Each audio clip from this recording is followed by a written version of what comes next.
info session tomorrow. Applications due here. Email us here. Do you want me to talk about the conferences? Yeah, conferences and then just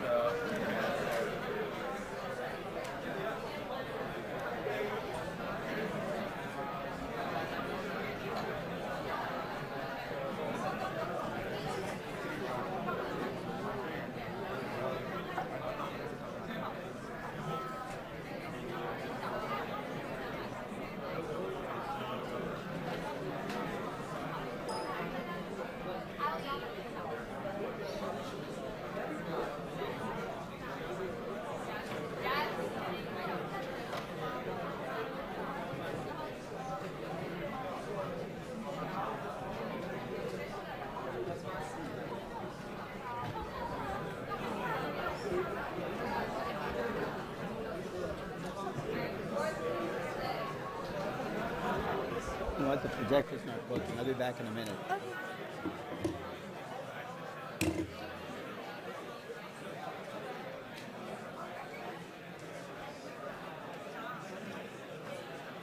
Yo, Ollie, did you give it to her?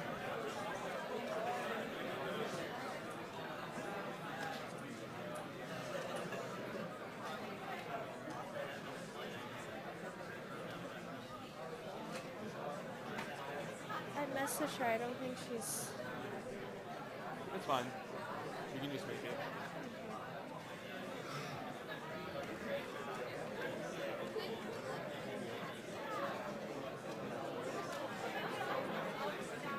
I'm taking over for tomorrow.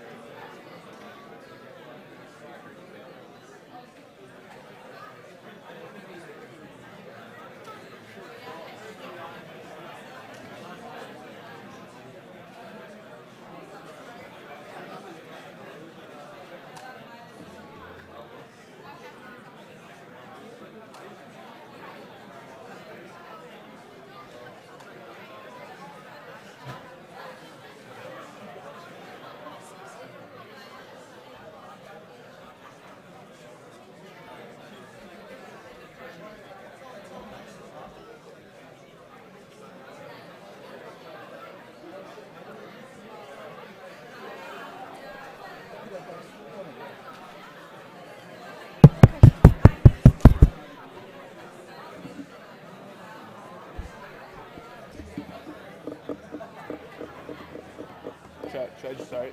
Yeah.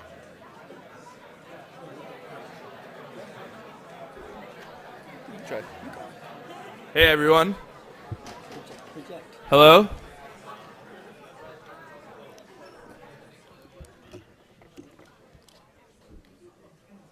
So hi everyone, my name is Krish and this is Jess, and we just want to make a quick announcement today about a group on campus called GPS.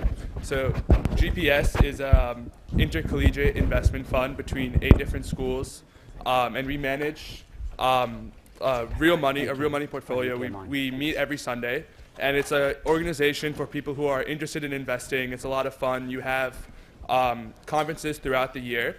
And this week and next week and the week after, we're opening up applications to take on new members to the group.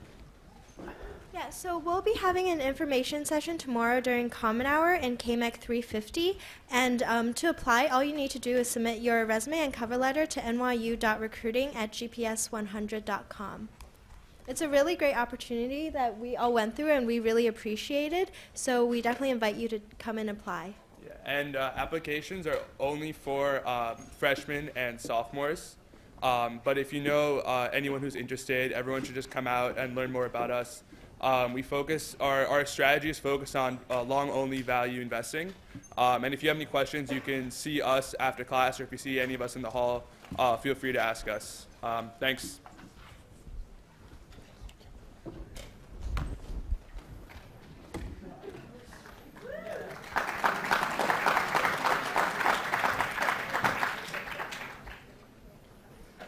So I never asked this question. I should have last week.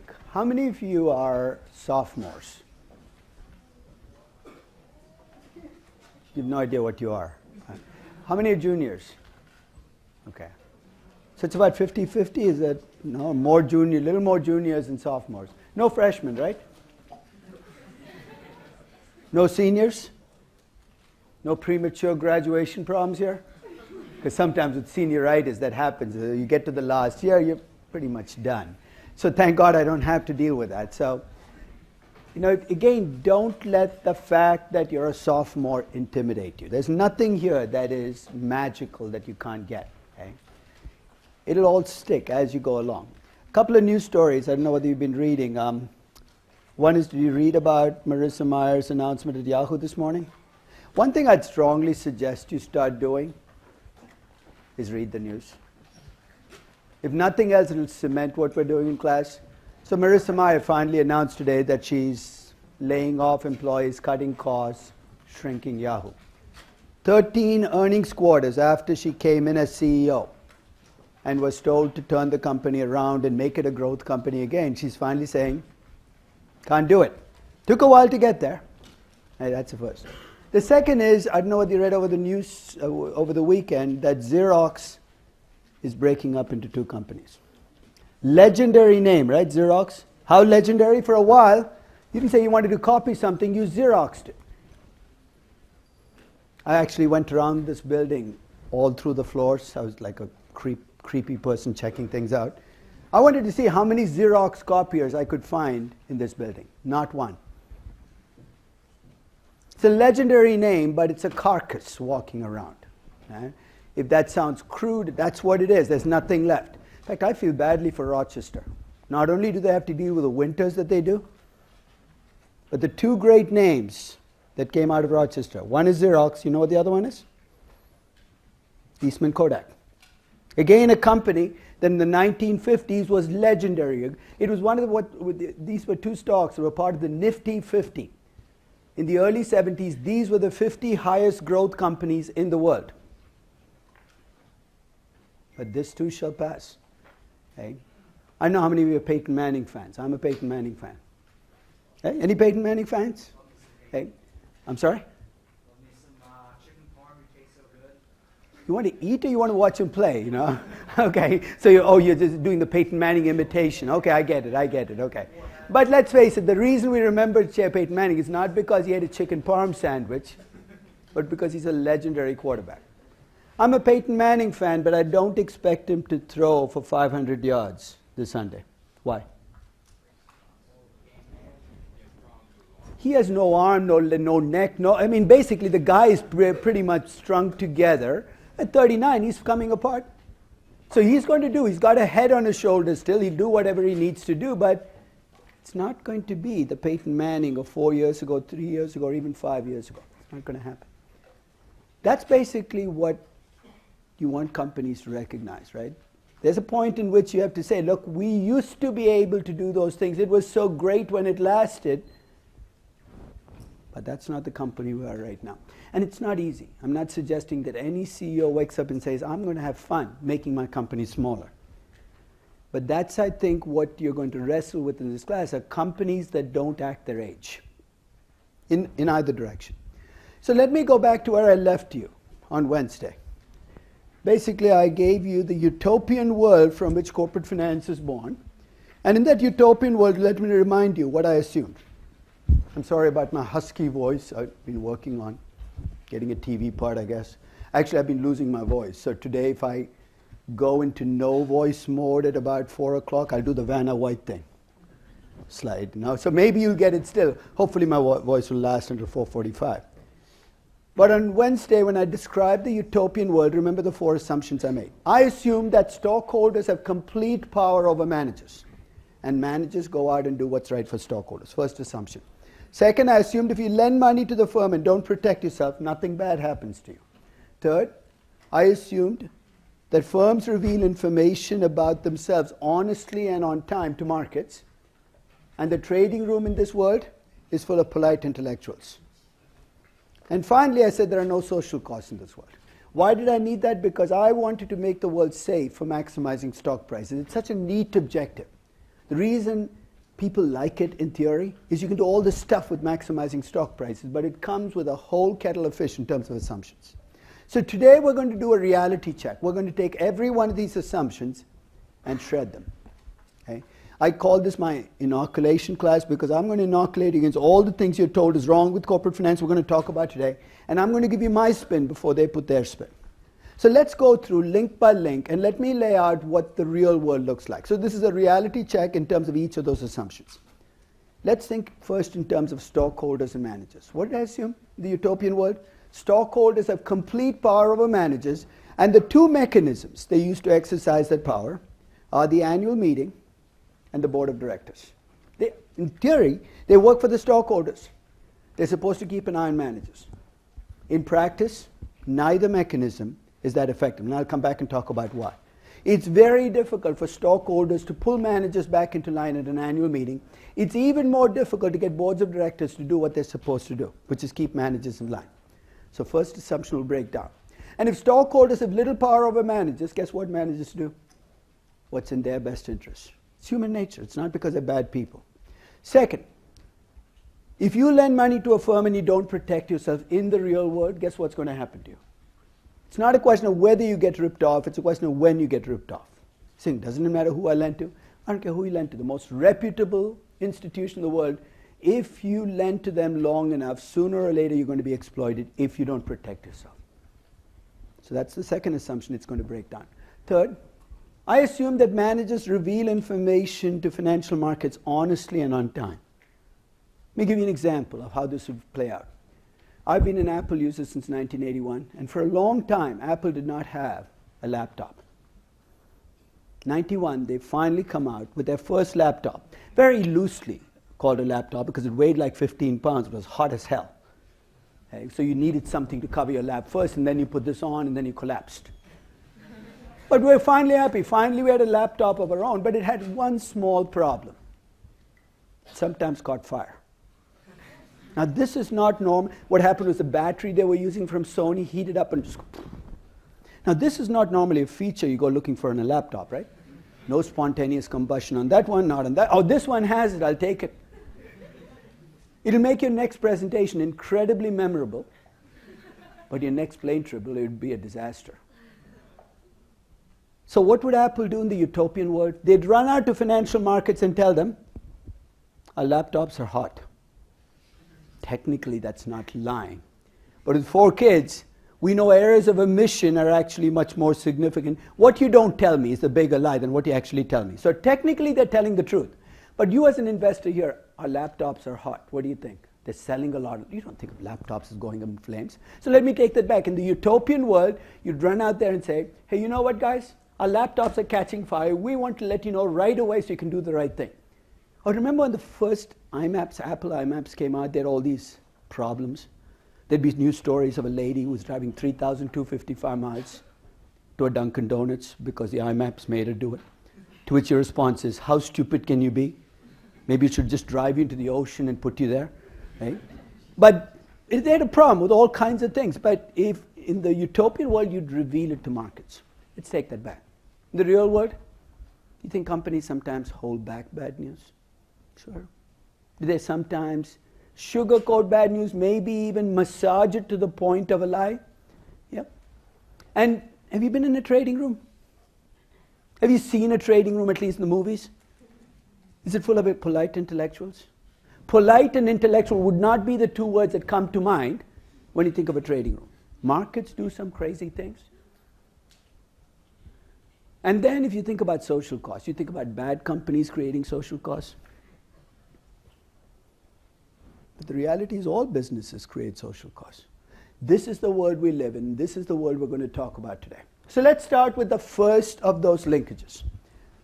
In the utopian world, stockholders have power over managers. How do they exercise it? Every year they get together at the annual meeting.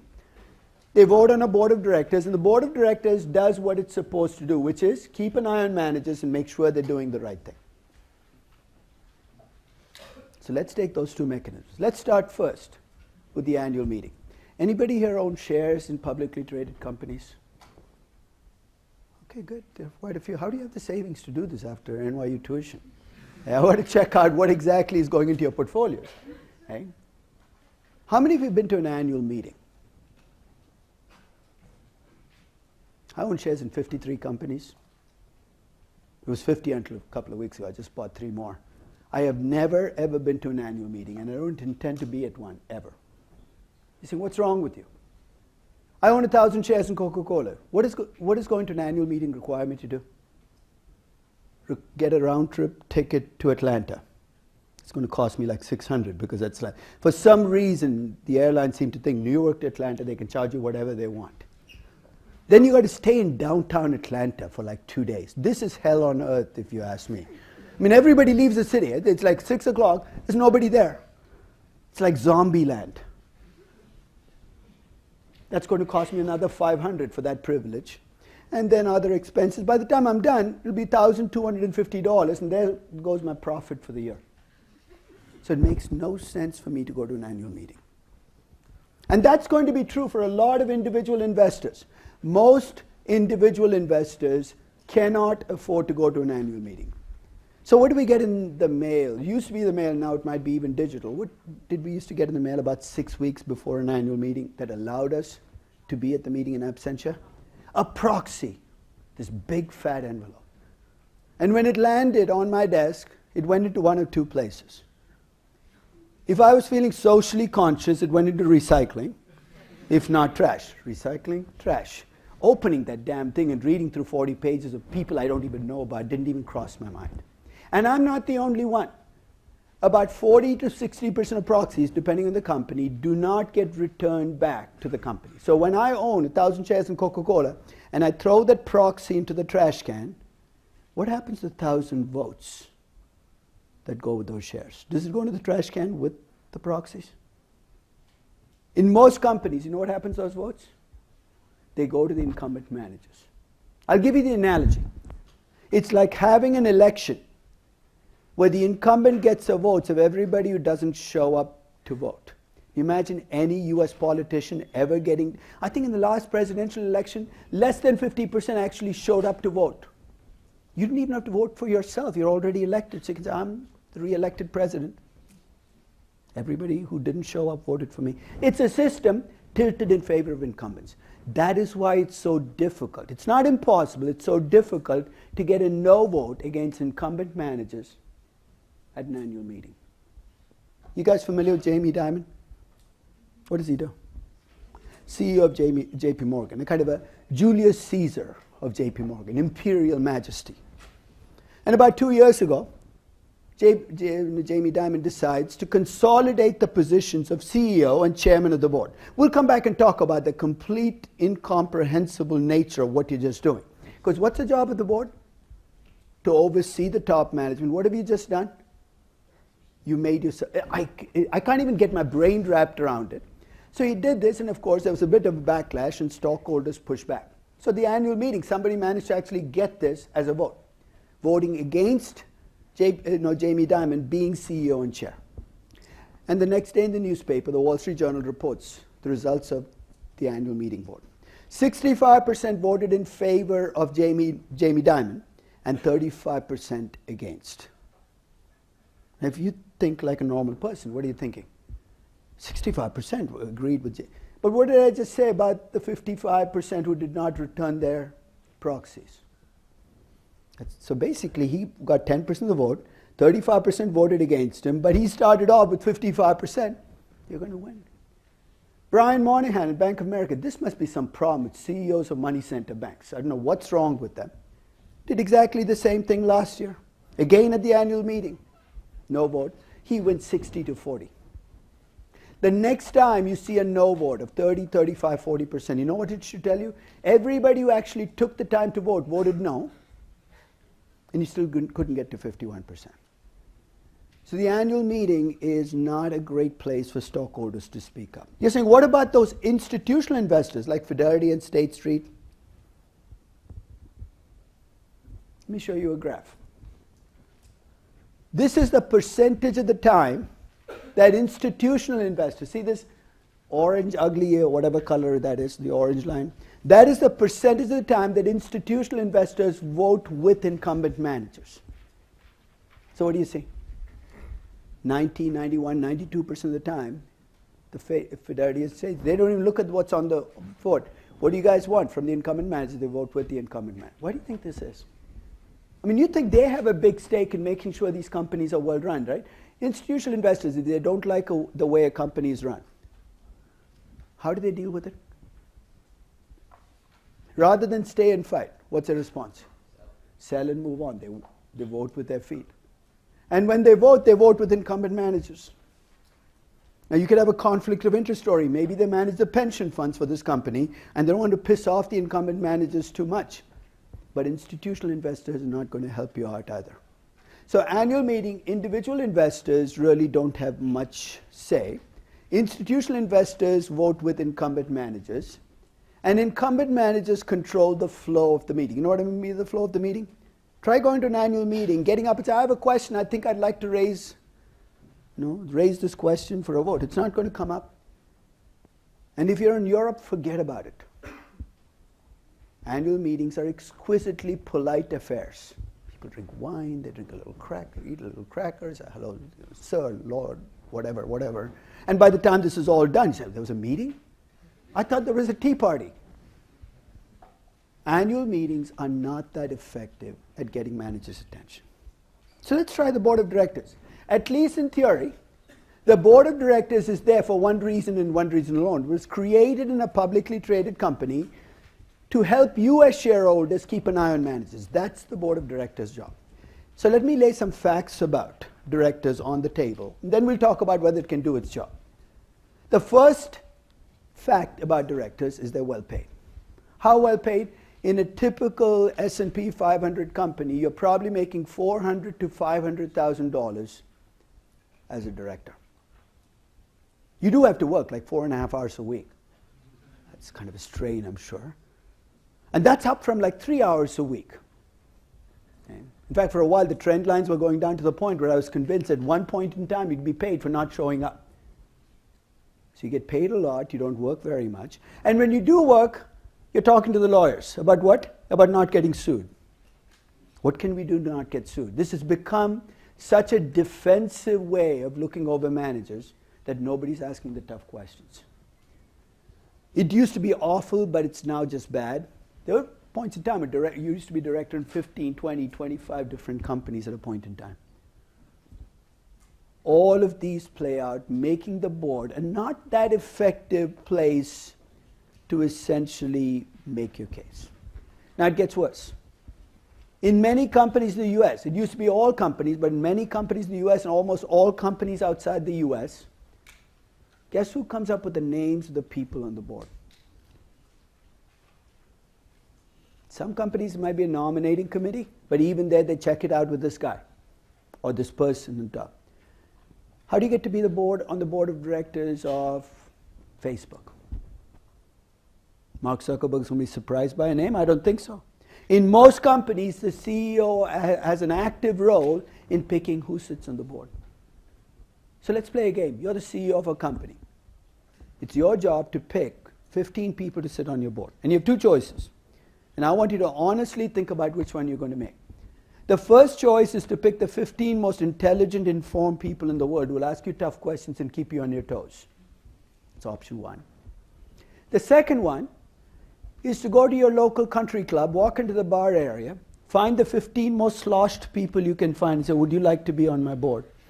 Then ask yourself, which one's going to make your life easier? When John Mack became CEO of Morgan Stanley, the first two people invited to be on his board happened to be members of his country club. I didn't check to see whether they hung out in the bar area, what their bar tab was, but I'd be interested in finding out. Left to your own devices, again, it's human nature. You're going to pick a board that essentially goes along with what you want. So board is handpicked. In most companies, directors have token stakes in the company. You're saying, so what? A director gets paid $500,000 a year for being a director, has $50,000 worth of stock. Is the director going to think like a stockholder or a $500,000 a year cash stream employee? Again, it's a no-brainer. You are going to think like a director. And finally, as I said, this is one of those problems of directors sitting on each other's boards. If you look at boards of directors of companies, it's amazing how often you get CEOs of other companies. I don't know how you have the time to be the CEO of one company and on the board of directors of 3 other companies. And once in a while, they'll sit on each other's boards. That's an interesting conflict of interest, right? So let's play a game. You're a CEO, you're on my board. I'm a CEO, I'm on your board. This week it's my meeting. You show up at the meeting. You notice this big hole in my financial statements. You get ready to point it out. When you remember what? That your meeting is next week and I'll be at your meeting. So, you know what? We'll let it slide. Just 15 billion in China, and who notices stuff like that? Right? Incredible conflicts of interest. So I'll show you examples as we go along, but essentially you already see the pieces in place as to why boards of directors are not that effective. So let's complete the process. You make it to the board. Board meeting starts. It's a book I absolutely hated meetings, and some of you might have run into this, called Robert's Rules of Order. I don't know who this Robert guy was, but he must have been an accountant. He loved to write rules. Can't do this, you can't do this. A person with Robert's Rules of Order can essentially make sure you never speak at a meeting. It's out of order. It says here, clause 3.3. You don't even know what clause 3 is. You say, shut up. No, move on. It's extraordinarily well managed. It's stage managed. Second is there is this part of us that wants to be a team player, right? You know, it's easier to be a team player than push back. And there's a third issue that I want to bring up. For the last 15 years, it's true. In the US, we've been pushing towards more independent boards. In fact, Sarbanes-Oxley, which is the new law that governs corporate governance in the US, passed after some of the big corporate scandals of the 1990s, requires that your board be independent. Notice what it requires, independent. Not effective, not efficient, independent. Lehman's board of directors was an independent board in 2008. Fat lot of good that did. So this is something we've wrestled with in finance, because a lot of corporate governance has become almost checklist corporate governance. You know, a checklist is basically met that, require that, met that, met that, met that. And people wonder why it's not working. If you have independent boards, how come they're not asking tough questions of managers? Now, one of the things I'm going to kind of bring as part of the class is I don't think of behavioral finance as something separate and different that you talk about in a different class. What's behavioral finance? Does anybody want to know what falls under behavioral finance? It's actually about, at least 2 people have won Nobel Prizes for it. What is it? Yeah, but what is the basis for behavioral finance? That people, if you've read, Dan Ariely, or in fact, if you get a chance, watch Ariely's. He does these great YouTube videos on how irrational people are, doing things like what? That they would rather buy an item that's listed at $2.50 and marked off 20% than buy the same item at $2. I mean, a whole set of amazingly crazy things that people do because it's hardwired. It's behavioral finance. And one of the things I'm going to draw on in this class is, this is a reality-based class. In other words, I can't talk about things and say, hey, trust people to do the right thing. So when people do crazy things because it's hardwired, I want to talk about it. And one of the things I want to talk about that I think makes boards of directors not work is you sit in a room, even if you're an independent director. There's almost this human nature to find an authority figure in the room. This is true for almost every meeting. And once you find an authority figure, then you kind of bow to that authority figure, even though you're an independent person. So you see where I'm going next? You're now an independent director. You walk into your first meeting. You don't know much about this company. You don't know much about this business. The CEO walks in. You know that he's just another human being. But at the same time, you know he's the CEO of the company. He's been in this business 20 years. And when he says, I know what I'm doing, part of you says, he's the authority figure. So if he says this acquisition makes sense, we'll go along. So that's why I don't think the way we're approaching corporate governance is going to fix this problem. In fact, I think we need to borrow from the Catholic Church. My wife's Catholic. I go to church every Sunday. I kind of know when to. I actually have the whole routine done perfectly. But the Catholic Church in the 1400s, I mean, let's face it, an institution lasts for 2,000 years. You can learn from it. Right? So in the 1400s, the Catholic Church had a problem. You know what the problem was? People were becoming saints too easily.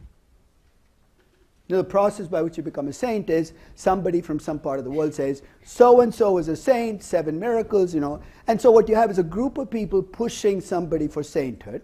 And what the Catholic Church found was the people pushing for the sainthood did all the work, and there were no people pushing against because they didn't have enough of a stake. So saint after saint after saint. And I guess they must have run out of wall space for saints or whatever it is. They said, we've got to slow the process down. You know what the Catholic Church created? One of my favorite names for a person of all time. What did they create to kind of counter this? They created the devil's advocate. What's the devil's advocate's job? It's when somebody gets pushed for sainthood, he is the counter. So his job is to show that the miracle you claim is a miracle is really not a miracle. It's a perverse job.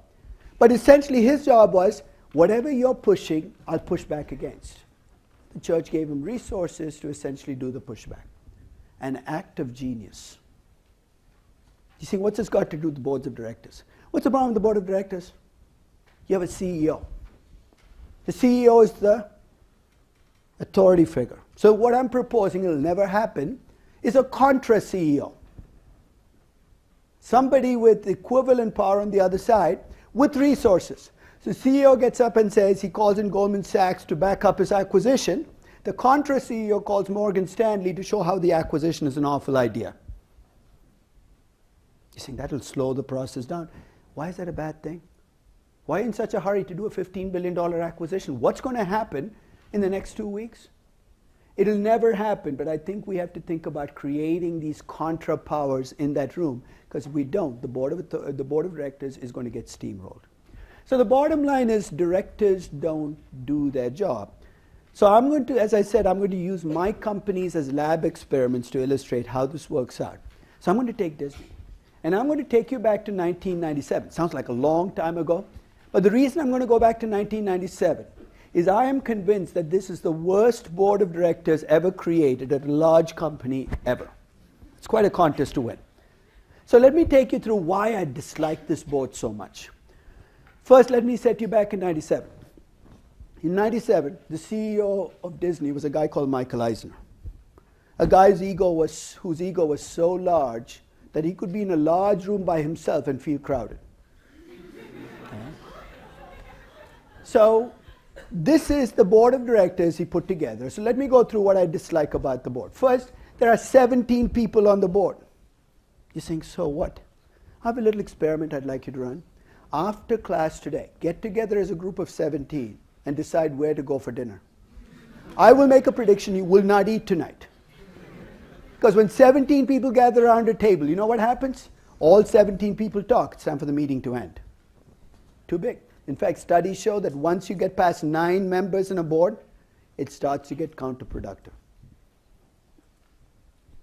Second, 8 of the 17 members on this board are insiders. Insiders in what sense? They either work for Disney now or they used to work for Disney. Remind me again what the board's job is? It's to watch over top management. Half the board is effectively Disney managers. Strike 2. Who's the chairman of the board? Oh, Mr. Eisner. Chairman and CEO. Strike 3. If this were baseball, you just struck out. This is such a bad board, I'm going to give them a 4th strike. Let's look at some of the outsiders. Maybe they're so good that they make up for this other stuff. Let's start at the top. Revetta F. Bowers. You're saying, who's she? She was the principal of an elementary school in Los Angeles. You're saying, this is good.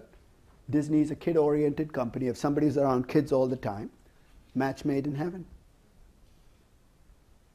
She happened to be the principal of the elementary school that Michael Eisner's kids went to. I'm sure it's pure coincidence that this happened. Okay? So file that away. Let's keep going down. George Mitchell. He's checking for steroids on the board. If you don't follow MLB, you have no idea what I'm talking about. That's okay. Father Leo O'Donovan,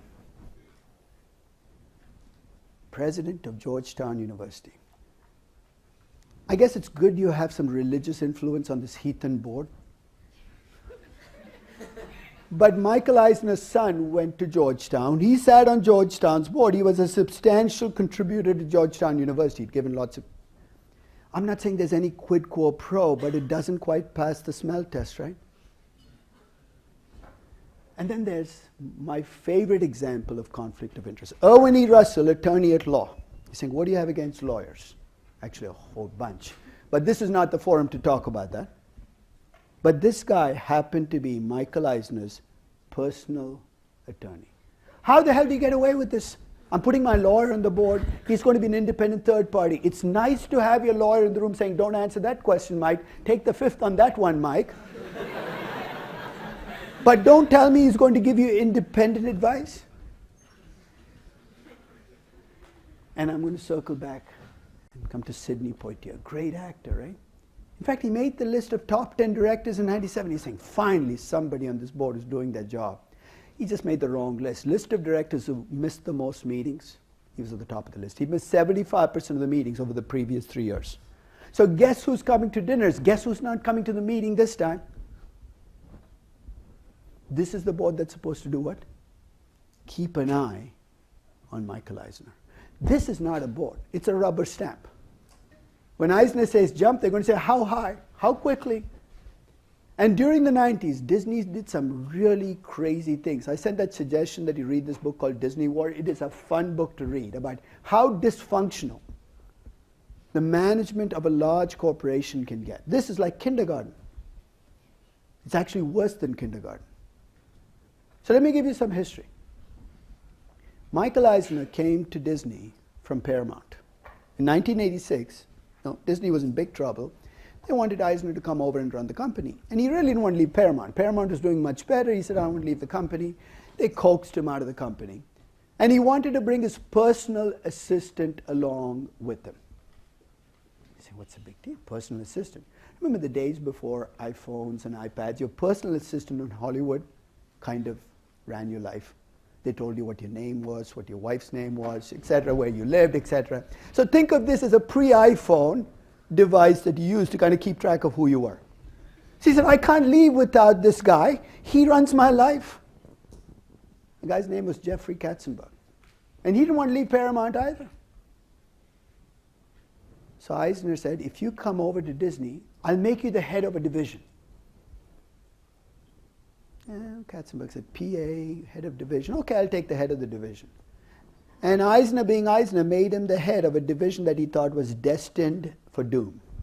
At that time, the animated movie division in Disney hadn't produced a hit in 15 years. The Fox and the Hound with the 70s was the last one. So Eisner thought, he can't do much with this. You can be the head of the division. And to show you how little confidence he had in this division, he said, I'll give you 5% of all the profits you make on the movies you make as head of the division. The rest, as they say, is cultural history. Because what did Katzenberg do after he came into Disney? Produced Little Mermaid, The Lion King. Can you imagine getting 5% of the profits on The Little Mermaid in perpetuity? Ariel and the Sea Witch will keep you rich for the rest of your life, right? Between 86 and 92, Katzenberg is incredibly successful in the movie division. He turns it around. By 92, it's accounting for a third of all of the profits that Disney is making. Now, remember, if this were a business class, you bring in a person who turns the division around, makes it a star division, what's supposed to happen to him? He's supposed to be on a promotion, moved up the ranks. That thought never even crossed Eisner's mind. He said, we've got to get rid of this guy. You know why, right? Threat to the throne. Basically, he said, this guy is getting so successful that he might replace me. So he goes to the board and says, I want to fire. You be the board. I want to fire the most successful divisional head I have in the company. What's the question you're going to ask me? Why? But this is Eisner's board. They said, when? How quickly? Like right away, So he said, okay.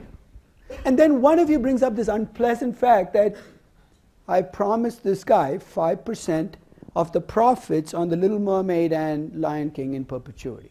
So what do we do about that? I said, don't pay him. On what basis? I don't like him.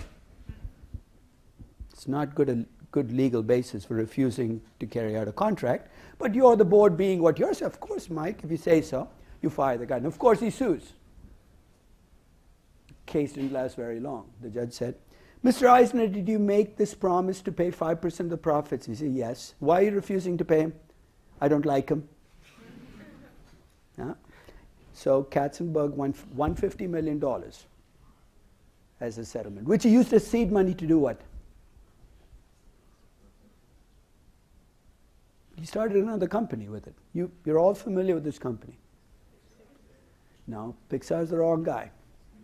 He started DreamWorks. Now do you see, have you watched these Shrek movies? Notice how they get these little digs into Disney. In the Shrek movie, Sleeping Beauty has an addiction problem. That's why she sleeps all the time. Snow White hangs out with 7 perverts in a cottage.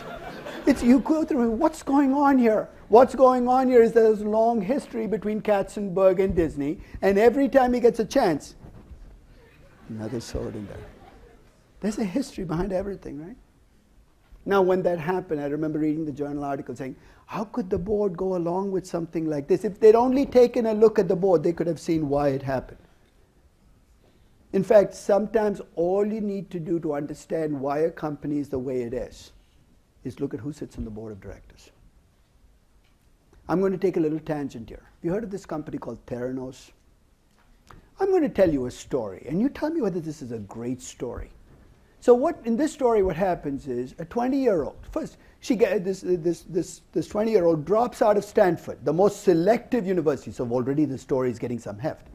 Let's make her a female. That's even, because men drop out of, they're geeks usually. So you have a 20-year-old dropping out of Stanford, creates her own business, not a technology business, but a business that disrupts something we all hate to do, which is give blood. You've gone through that experience, right? First you make an appointment, then you show up, they make you wait an hour, then they pull out like 3 bucketfuls of blood. And then you wait 3 weeks for the results, and they send it only to your, this is a very primitive system. So she said, so basically she started this company called Theranos, where you could just give a few drops of blood and the test would be available, the results would be available instantaneously at a fraction of, sounds good, right? So the company was founded maybe 5 years ago.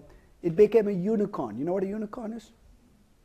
Not the, but basically unicorn is really a tech company with a value that's greater than $1 billion. It got to a value of $9 billion.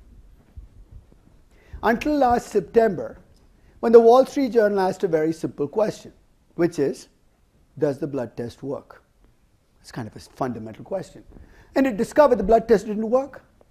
That people are attaching a $9 billion value to a company with a test that wasn't working. You're saying, how can that be? You got Ted Draper, one of the lead VCs on being an investor. You got all these people. So I was curious. I did this. I call this the runaway story, because the story is so good you want it to succeed, right? As I was writing the story, I felt like I was killing Bambi. I mean, but in a sense, everybody wanted Elizabeth Holmes to succeed. She seemed like a nice person, 31-year-old, changing a business.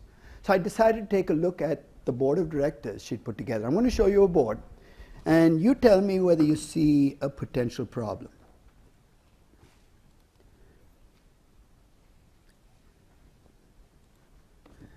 This is the board of directors for Theranos. First, look at the last column. There's one 31-year-old, who's Elizabeth Holmes. My first reaction when I read this board was, read the names, was, he's still alive? Really? Like George Shultz. This is like a history lesson, right? 1980, Secretary of State, 94-year-old. I know there are some 94-year-olds who are really sharp and all. Oh, come on, though. You put a 94-year-old at a table, you go through a 2-hour meeting. I don't know what happens to that 94-year-old. But when I looked at this board, my gut feeling, maybe I'm a cynic, is if you were putting together a board that had absolutely no idea what you were doing and had no interest in asking, this would be it, right? I mean, in fact, if I were a little more conspiratorial, I think it was a CIA front company. Hey, look at that, defense contract. I mean, what is this? A blood test for whom? Just Russian invade? I mean, what is this for? Maybe I'm just a cynic, but you look at that board and you have to ask, what are you trying to hide? You're creating a blood test. You really want to disrupt the business. What do you expect to see on that list? Scientists? Because this has to work. This isn't an app. So my suggestion is when you pick your, how many of you have picked your company already? Just act like you have. Just put your hand up. If I ask you what company, you can just come up with any company you want. I don't have no idea. But pick your company soon. The first thing I want you to do when you pick your company is don't go to the financial statements. Actually go, because I want to make sure you're not a money-losing company. Check that out first. And then return to the annual report and look at the board of directors. See, what am I? I'm going to see a bunch of names. I'll give you a couple of links in checking out those names. And after you've checked out those names, you've already got the foundations for thinking about who's running this company? Where does the power lie?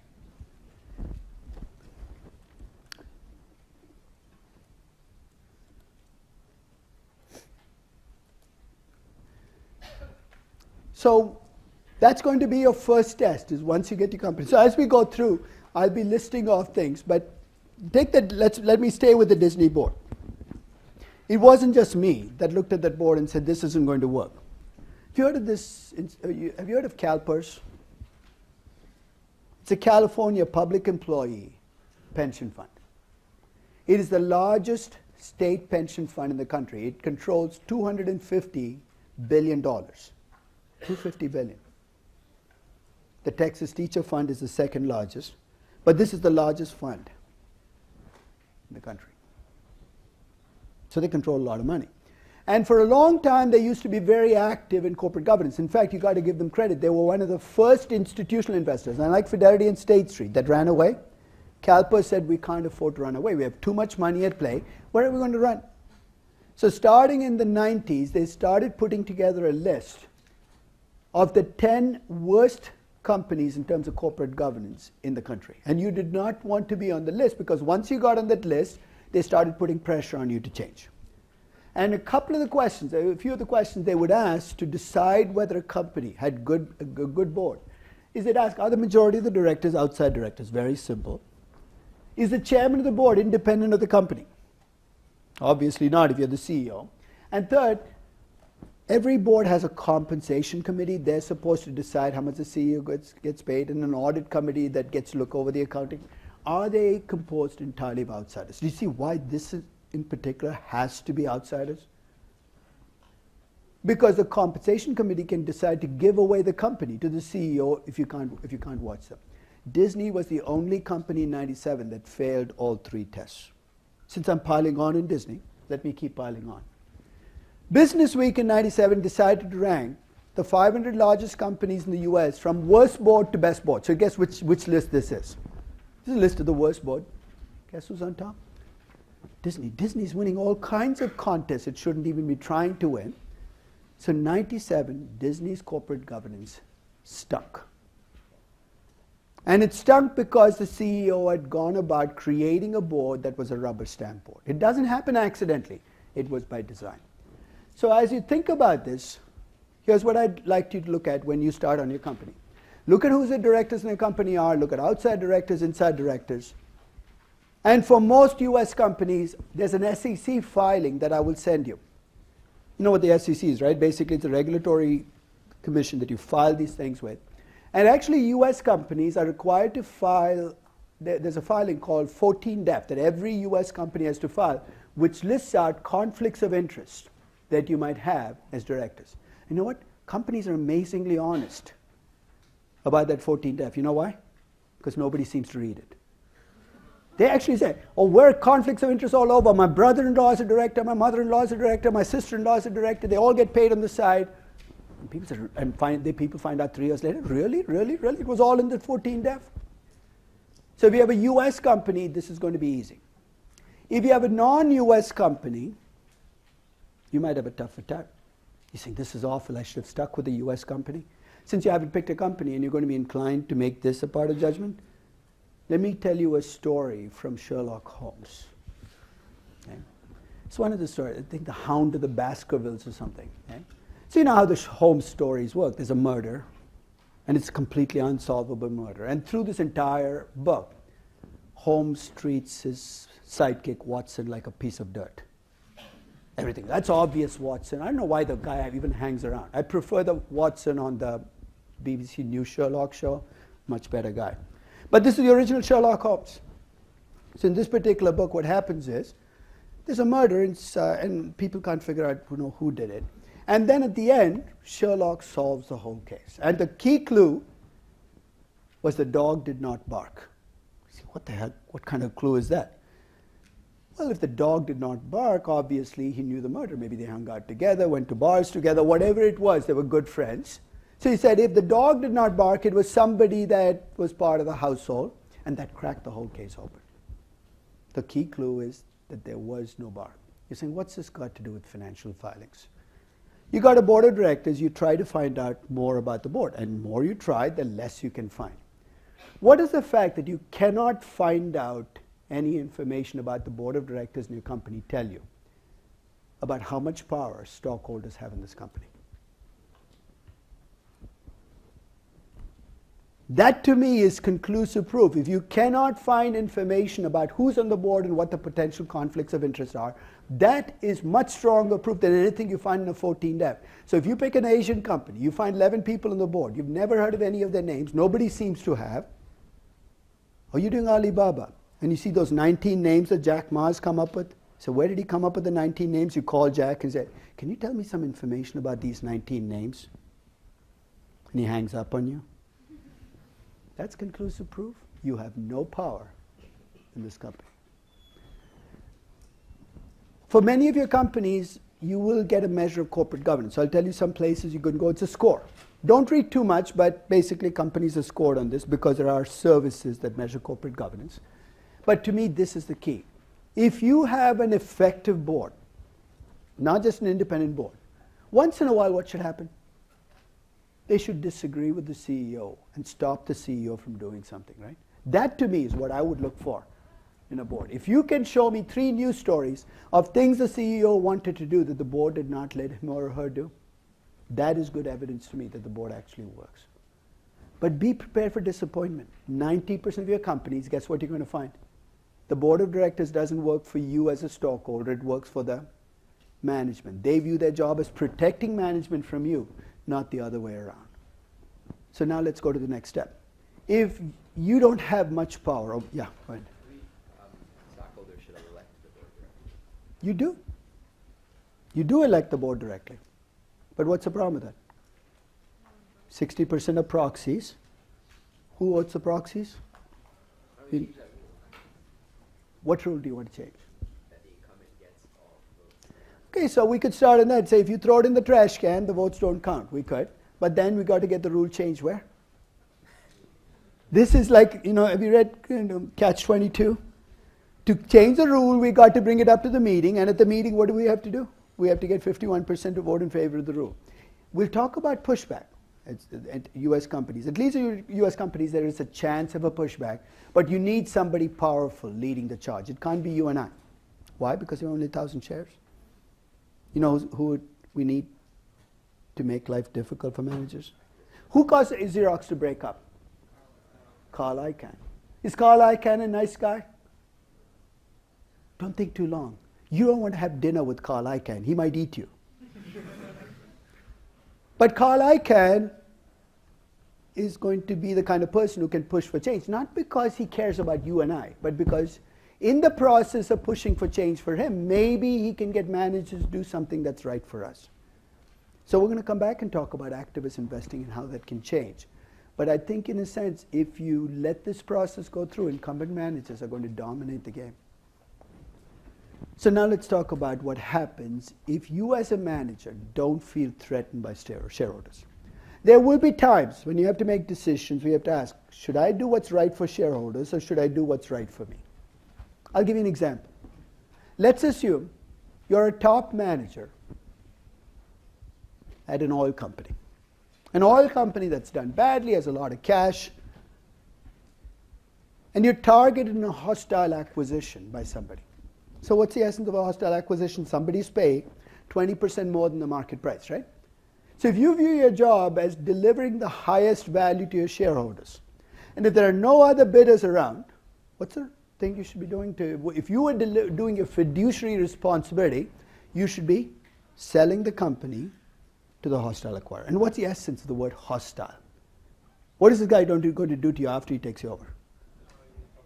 He's going to fire you. So now I've made the decision stark for you. Do you want to do what corporate finance textbooks tell you to do and maximize shareholder wealth, or do you want to keep your job? Come on. Be honest with me. If you had to pick, which one would you pick? You say, I'm going to preserve my job. So that's when you're going to see managers take actions. And you look at it and say, what the heck are they doing? But if you step back, you'll see exactly what they're doing. First, they'll try greenmail. You know what greenmail is? It's just like blackmail, just a lot more money, and it's legal. So here's how it works. Carl Icahn buys 10% of my company for $100 million. You want him to go away. So you offer him $250 million. So just go away. But just like blackmail, you've got to be careful because he could take the $250 million, come back again the next day. So in most greenmail, you sign what's called a standstill agreement, where you agree not to buy shares in the company for the next 5 years. You're saying, what's wrong with that? You're just protecting yourself. My question is, where did you come up with that extra $150 million to pay the greenmail? You didn't sell your house and your securities. What did you do? You took shareholders' money and made sure that somebody didn't pay 20% more for the stock price. My mind doesn't even get around that concept, but there's only one group served in greenmail, and that is incumbent managers. That's example one. Second is golden parachutes. I have to tell you, M&A is this weird mix of medieval times and James Bond movies. Like people show up on white nights with poison pills. Right? So I don't know what it is about M&A that creates it, but golden parachute, basically, you go in, as a manager, you go into your contracts and you add a clause that says, if we're taken over, I'll get paid $15 million, $20 million, $25 million. Whose interests are served? The manager's interests are served. Because the acquirer now has to pay less to buy your company because they've got to set the money aside. Let's talk about poison pills. I'll give you the example of a poison pill, and your mind might have a little difficulty wrapping yourself around this concept, but try anyway. You know how a rights issue works at a publicly traded company? So let's say you're all shareholders in my company, and I want to raise money to take a project. Stock is trading at $10. In a rights issue, I give each of you the right to buy an additional share in the company for $5.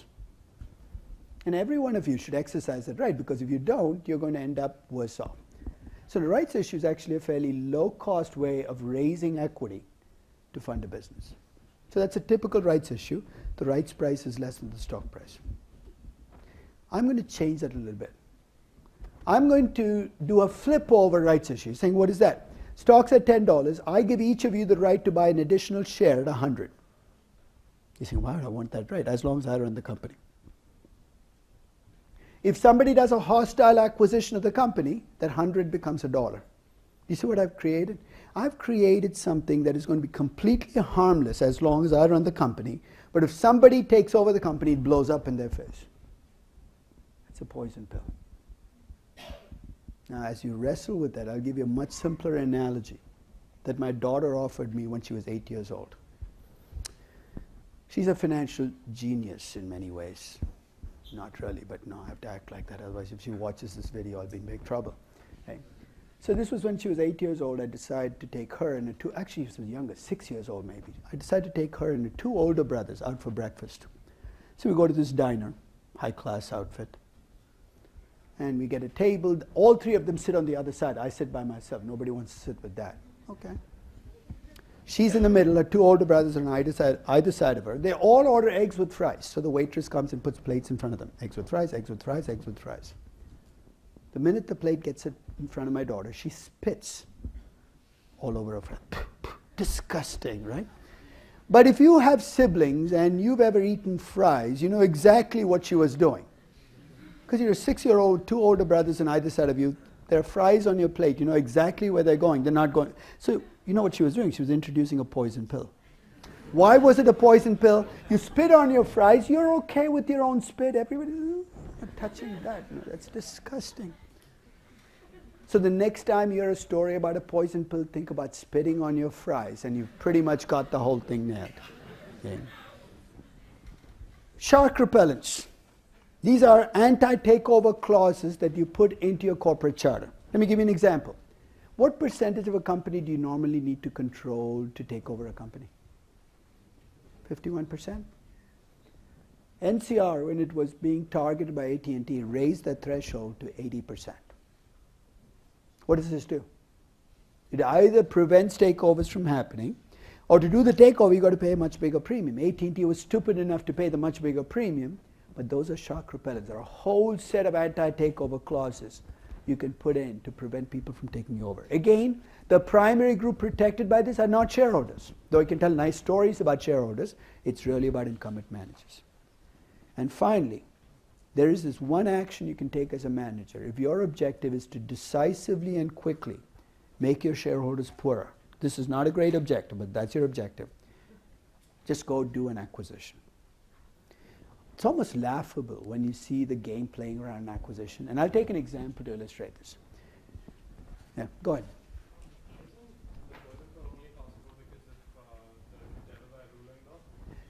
Everything ultimately gets litigated in Delaware, right? So the courts say you can do this. So the reality is, why do you think 357 companies out of the S&P 500 have their headquarters in Delaware? It's not because the Delaware courts don't agree with you. It's because they agree with you most of the time. So that's true. But at the same time, you go wherever the ruling. So if you don't like Delaware, you go to Rhode Island. It's a really small state, so you might have to stack yourself on top of each other. But you go wherever the state laws go along with you. Right? So it's not just that the Delaware courts happen to give the ruling because they wanted to keep the companies in Delaware. So that's part of the game as well. So when you think about an acquisition, think about what happens. You have an acquiring company, you have a target company. If an acquiring company overpays on an acquisition, guess who's paying for the acquisition, for that overpayment? It's the shareholders of the acquiring company. So let's play a game. Let's suppose you read the story of an acquisition. Every day there's some big story going, right? You could ask the managers of the acquiring company whether the deal makes sense. What's the answer you're going to get? Of course, synergy, strategic considerations. You could ask the bankers of the acquiring company whether the deal makes sense. What's the answer you're going to get? Of course. Why? Because you make fees of the deal. But there's one other group that passes judgment on whether the acquisition makes sense. And you know what that group is? The minute you announce an acquisition, the market gets to react, right? You know that in 55% of all acquisitions, the acquiring company's stock price drops on the announcement of the acquisition. So what's the market saying? You're paying too much. And if you show this to managers, and I have, you know what their answer is? They don't know as much as we do. And that's true. They don't know as much as we do. But here's the final fact to consider. You go 10 years after the acquisition. You know what percentage of acquisitions fail? 60% of all acquisitions get reversed within 10 years of the original acquisition. So after the fact, it looks like the shareholders are actually more likely to be right than the managers. In fact, the best predictor of whether an acquisition actually ends up succeeding is what happens to the stock price on the date the acquisition is announced. So try this out. The next time you see an acquisition announcement, check the stock price out of the acquirer. At least you're getting that snapshot of what stockholders think about the acquisition. So let me give you an example. I talked about Eastman Kodak, that other legendary company from Rochester. And in the 1980s, Eastman Kodak decided to do an acquisition. So basically, they targeted a company called Sterling Drugs. Now, they claimed synergy. Now, step back and think about this. What is Eastman Kodak's business? Cameras. Sterling Drugs is a pharmaceutical company. And I remember reading the story saying, exactly where is the synergy? You come up with a way of delivering drugs through cameras? I don't know what it is, but they did throw the word out. My guess is it had nothing to do with synergy, but that some overwrought consultant had led them down the wrong path. Have you seen these BCG matrices that they have? They have cash cows and dogs and pigs and all kinds of farmyard animals wandering around. And as a company, you're supposed to get those stars. You know the businesses that are stars, they have big profits. You can see almost the lead into this acquisition. In the 1980s, pharmaceutical companies were the stars in the business world. They had huge margins, lots of profits. So somebody probably told Eastman Kodak's managers, you know what, your camera business is shrinking. You should buy a star. BCG, somebody made a lot of money on this advice. So Eastman Kodak went out and bought. They actually didn't buy it right away. They got into a bidding war with Hoffmann-La Roche, which was a Swiss pharmaceutical company, for Sterling Drugs. stock price for Sterling Drugs before the bidding war started was about 40. So the bidding war starts, it goes 45, 50, 55. At $72 a share, Hoffman LaRoche drops out of the bidding war. Eastman Kodak did not seem to notice. It's like being on eBay. The other guys dropped out. You keep bidding yourself. I beat myself. Right? Eventually, at $89.50, Eastman Kodak wins the bidding war. Keyword is wins, right? So next day you open up the Wall Street Journal. What does it say? Eastman Kodak wins bidding war. Now remember, your Eastman Kodak stockholders, that's what happened to your stock price on the day you won the bidding war. You lost almost $2.2 billion in value in one day. I am convinced that Eastman Kodak's descent into hell, because it descended into hell as a corporation, started on this day. Because in one day they wiped out 20 years of hard work. Because if you're an Eastman Kodak working and you did a $50 million project, you know what they'd have made you do? Jump through 50 hoops. Show me the NPE, show me the IRR, show me the return, show it to me again. Maybe 3 more times. But you have to do a $5 billion deal?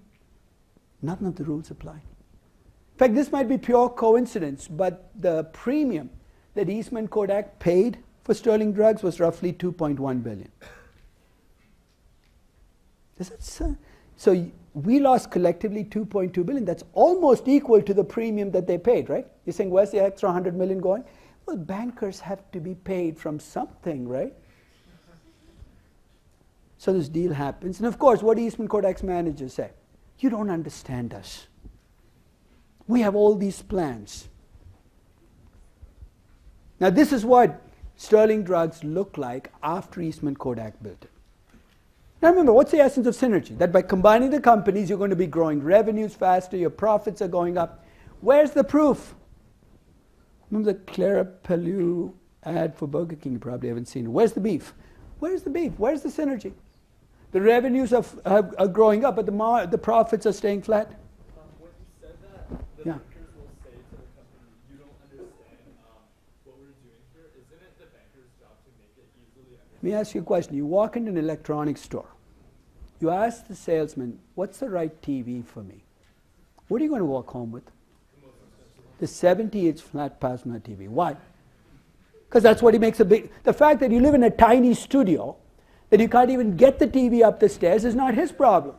So you call him and say, why do you sell me this TV? He says, just hang it outside the window, covered with tarp, and just watch it through the window. It's not the banker's job. The banker's job is to do what? Make money from deals. Whose job is it to watch out for stockholders' interests? Managers.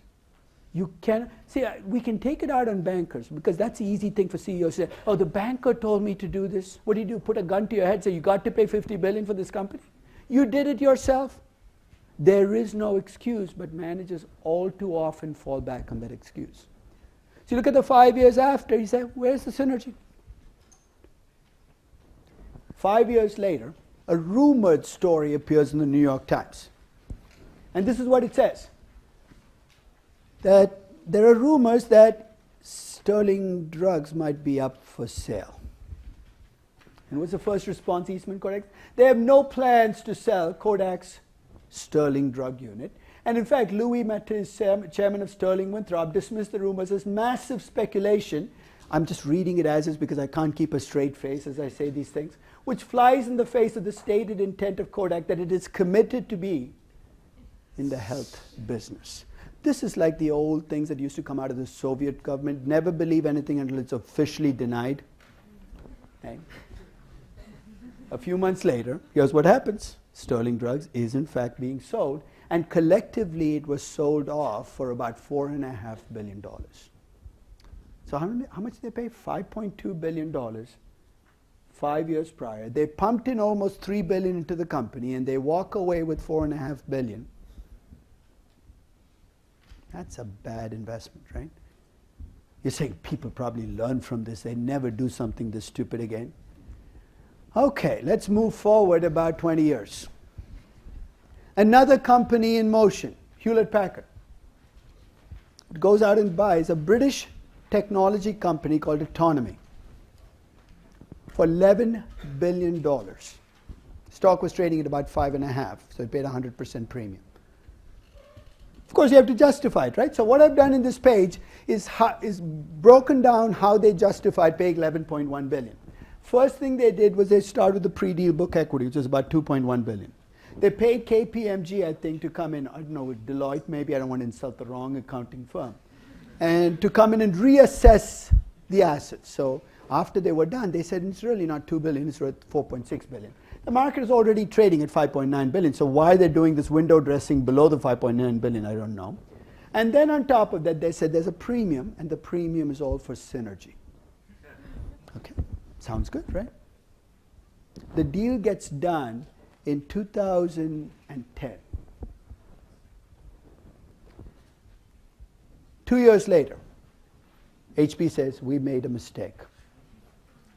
It's really worth only about $2.3 billion. Now, how you get back from 11 to 2.3 billion is a bit of a problem. So here's how they justified the step down of the value. They said, you know what? No, they said they blamed the entire thing on accounting irregularities at Autonomy. So I did a blog post then where I said, you know what? I'm going to assign blame. I'm going to find whoever's responsible and charge it to them, hoping to get the money back. No chance of that happening. So for the first part of the premium, I blamed the old CEO of HP because he pushed for the deal. And as a secondary culprit, I blamed the bankers who essentially helped him on. So let's put $4.45 billion in his account and try to collect it from him. The accounting improprieties, it's true. There was some accounting game playing. Collectively, that was about $2.45 billion. Let's blame Deloitte, who was the accounting firm for Autonomy, for that, and try to get the money back from them. But after the company was acquired, they managed to run down the earnings and revenues of the company. So that has to go to Meg Whitman, who's the new CEO, and another $1.9 billion. So basically, I can take the 8-point-something billion, which they wrote off, and say, it's your fault, it's your fault, it's your fault, it's your fault. You say, why are you finding fault right now? Because I want to fire all these people. But here's the bad news. How much of these people actually returned to the coffers because they made such a bad mistake? Not $1. And that is part of the problem in acquisitions. Is a bad deal is an orphan. Nobody, oh, not mine, not mine, not mine. And as long as that continues, we are going to get a lot of bad deals get through because nobody's watching the store. So today I'm going to send you there's a Bloomberg terminal. Is there a Bloomberg terminal you guys can access? You know what a Bloomberg terminal looks like, right? I'll take a picture if you want and send it to you, right? So it's not online. You've got to get to this terminal. I want you to find a terminal after you pick your company. And in about 10 minutes, I'm going to suggest 4 things I'd like you to print off for your company. That's all you need. You don't need to go back there again. This is one of the pages I want you to think about printing off. It's a page called an HDS page. And I'm at least going to start with Disney and show you what this page is useful for. So what I'm going to do is I'm going to look at the top 17 stockholders in my company. That's what the HDS page will tell you. And then I'm going to ask, in this company, where does the power lie?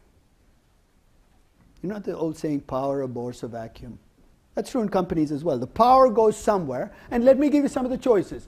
Maybe it's one of these very unusual companies where you and I as outside stockholders actually get to run the company. You see why it's unusual? All the stars have to align, the board has to work for you, the managers have to care about you. Maybe it's one of those companies. It could be a company where inside stockholders run the company. What am I talking about? In the case of Facebook, who's the inside stockholder? Mark Zuckerberg. In the case of Google, it's Larry Page and Sergey Brin. Inside stockholders run the company. They're shareholders, but let's face it. It's not just that they own more shares. They've kind of fixed the system that even if they didn't own more shares, they control the company. So maybe it's a company where inside shareholders control the company. Maybe it's a company where managers essentially view this as their fiefdom. Companies' money, that term drives me crazy. Companies don't have money. They hold shareholders' money, but these are when managers run the company, it's companies' money. So when you want a dividend as a stockholder, say, get down on your knees, beg. Oh yeah, you can have $1. They treat you like a beggar. Got $1, go away. It's called a mosquito strategy for dealing with stockholders. Treat them like mosquitoes. Swat, swat, swat, get out. No. It could be that your company, the government, doesn't own the company, but they actually have enough power to run the company. I'm going to show this with Vale as to how this works. It could be a company where employees have power. Many European companies, employees actually have members on the board. They get to have a say. Or it could be a company where bankers have taken over the company. Why? Because they've gotten too terrified of what you could do to them. They've stepped in. So I'm going to take you through my Disney HDS page. And when you get a chance and you've picked a company, try to print off this page because it's a starting point for understanding where power lies in the company. So I'm sorry, I skipped a page. So this is Disney, top 17 stockholders, basically based on the number of shares. First thing to notice is the source listing for this company. You're saying, what's a 13F? That's actually a filing made by a US company or US institutional investor with the SEC. For US companies, this is where Bloomberg goes to collect the data. And what do you see on this page? 16 of the top 17 investors in Disney are institutional investors. So I want you to think like a stockholder in Disney. Looking at this page, do you feel more empowered or less empowered? Why? What do we say about these institutional investors? They vote with the managers, they don't push back, they vote with their feet. And you're saying, these guys are not going to watch out for me. In fact, there's only one person on this entire list, and it's Roy Disney. And he happened in 2003, he happened to work for Disney. We'll talk about what happened afterwards. There's a story that comes out of this. But in 2003, when I looked at this list, my reaction was, I'm screwed. As a stockholder, I have no power over this company. This is a company that's going to be run by the managers, for the managers, of the managers. Let's move to a second company. This is Vale. Remember I described it as a Brazilian company? Let me flesh out the details. Vale has two classes of shares. Every Brazilian company pretty much has two classes of shares. In Orwellian versions, they're called common and preferred shares. And you're going to see why I use the word Orwellian. One of these shares has voting rights and one doesn't. Which one do you think doesn't have the voting rights, the common or the preferred? You're the preferred shareholder. Why? Because you don't have any voting rights. While you're wrestling with that notion, which makes no sense at all, I'll move on. Your voting shares and non-voting shares. Let's play the cynic's game. You decide to buy Vale shares. You call your broker and you can actually buy ADRs on Vale. Which class do you think you're going to get a piece of when you buy shares? You wish you got the common. You're going to get shares in the non-voting shares. Who holds the voting shares? 8 entities.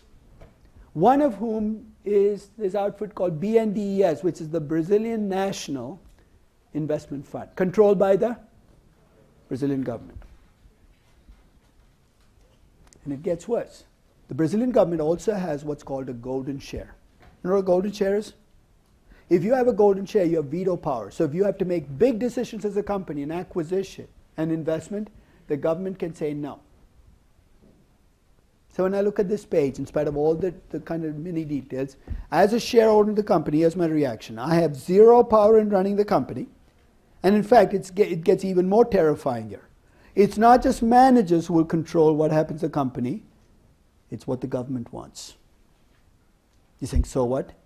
Well, if you think about what governments want, and then you think about how that will play out for you as a stockholder, you should be terrified. Right? And I'll do one final thing, and then we'll end. These are the top 17 stockholders in Tata Motors. 7 of the top 17 stockholders are other Tata companies.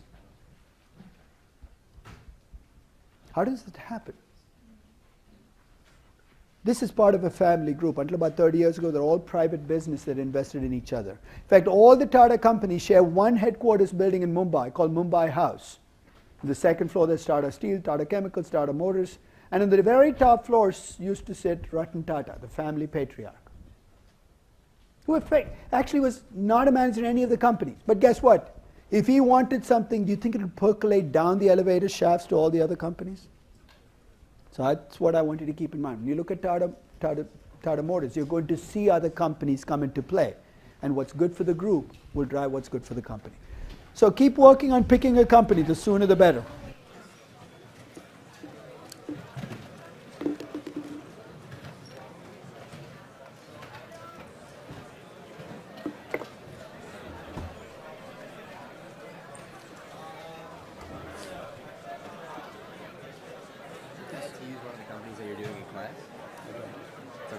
don't discriminate. Don't we use? Which one are you playing? I was playing Disney. Don't you Disney? Partly because you're going to get constantly have to second guess yourself. Because as I talk about Disney, it might get in the way of your own analysis. So pick something else. I'm Avantika. Yeah. While picking my company, I actually wanted to pick my family business. Uh-huh.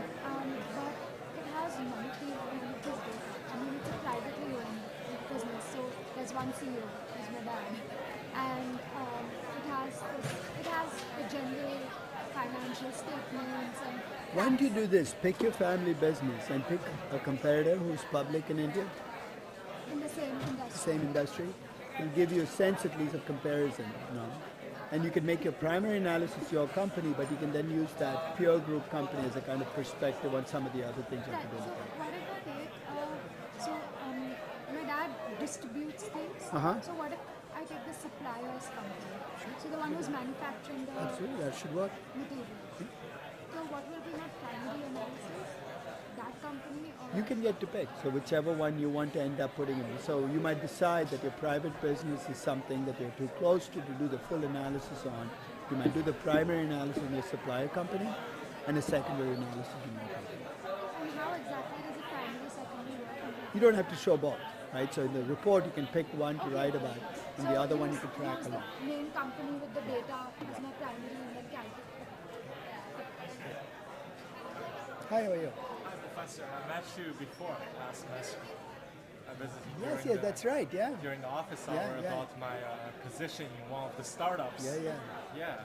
Well, it's been like more than 4 or 5 months, and So how's it going? a lot happened. Well, so right now, my situation is a bit interesting, weird, because for the biotech startup, I'm in the position of the chief marketing officer, Right. owning 5 to 7% of the company. And also, meanwhile.